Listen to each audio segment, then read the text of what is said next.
the Arizal teaches us that every year, on the day that a person passes away, his neshama is judged again. His soul is rejudged for his entire life. This is a very fascinating, very confusing idea because, wait a minute, we're talking about God over here, right? Didn't he get the job right the first time? So God judged you. No one here. I'm talking about you. God judged you. There's nobody there. No one.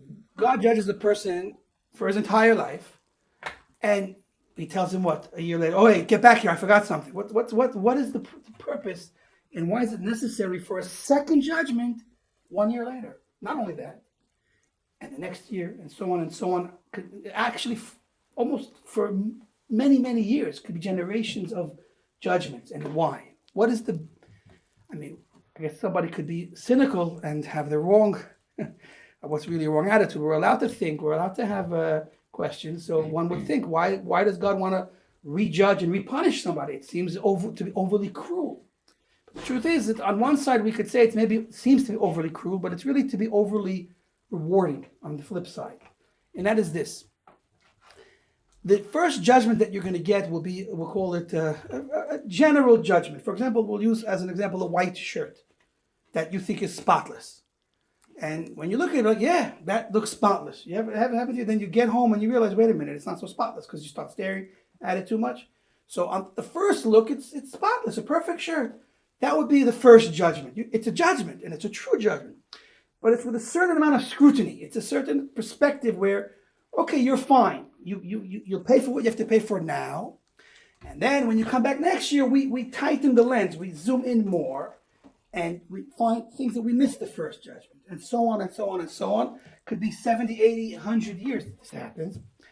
And the answer to why we do all of this for this person, although it's harsh, it's not a free ride. You actually pay dearly for this ride, but you in the end, the ride is a greater closeness to Hashem. It's a greater good. It's a greater reward. All of this is in order to have a greater reward. We'll draw an analogy with a bodybuilder. A bodybuilder, if you listen to a bodybuilder work out, you might think, why in the world is he torturing himself so? Well, how about these Olympic athletes? They drive themselves nuts. They deny themselves so many of the basic pleasures of life. And it's all to get what? It's all to get that success and that level of achievement that they want. So we know in life that we sacrifice much to accomplish what we feel is more important and greater. So here too, the judgments are in order to bring the soul, to purge it and to bring it to a level of beauty, of essential and intrinsic beauty and glory and greatness that it deserves to have the perfect, complete reward that it can have. And in order to reach that reward, it has to pay the price. A free ride is free, and I love free things. I mean, I love it free, but people tell me, I can't understand why this is so or how this is so, because I can't imagine what's better than a free steak. I can't imagine paying $100 for it as it makes it any tastier.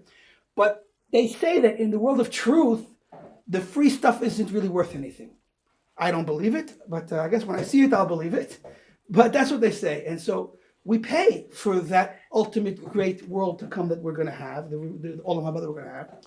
But because we pay for it, not just with money, but with our own essence, with our own sweat and blood, so to speak, it becomes the greatest thing we can ever have because it becomes ours in a true and complete way that it can only be when we pay for it with our sweat and blood. And it becomes our good, our world that we created and made ourselves. Of course, together with Hashem's help. And that's why we go through the continual judgments in order to bring us only higher and higher and higher.